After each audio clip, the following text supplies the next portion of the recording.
म्हादई प्रवाह अथॉरिटीची परवरी पहिली बसका झाली. सगळे वांगडी आशिल्ले. तिनूय राज्याच्या लोकांच्या कल्याणा खातीर म्हादईच्या उदकाचो योग्य वापर करचो म्हणून अथॉरिटी यत्न करतली. अध्यक्ष उलयलो.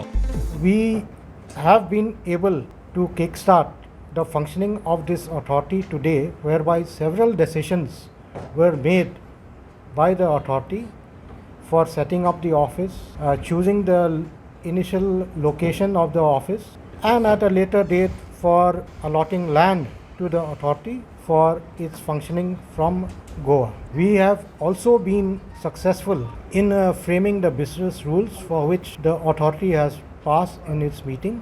We have also been able to break ice that we should be able to visit the various rivers and tributaries in the Mhadei basin. Since there has been a consensus that the members of the authority should be acclimatized with the characteristics of the basin, I hope that there is a silver lining and a ray of hope that all the matters regarding the Mhadei basin will be resolved amicably between Goa, Maharashtra and Karnataka through the good offices of the Mhadei Prawah Authority Office. Mhadei प्रवाह अथॉरिटीकडे म्हादईचो उगम ते म्हादई न्हंय जंय मेरेन पावता थंय मेरेन अधिकार. म्हादई प्रवाहाचो अध्यक्ष सांगता.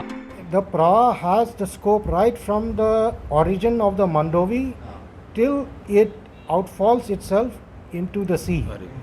Yeah. That is Miramar is, if it is the outfall of the Mandovi river, yes, it is very much up to there. We have to decide whether the meeting will be held either in Karnataka or in Maharashtra, because Goa has already hosted the first meeting today. So we will also give a chance and an opportunity to other party states so that there is a sense of belongingness with the authority. Prudent खातीर senior reporter Mahesh घाडी आणि video journalist Swapnil तारी.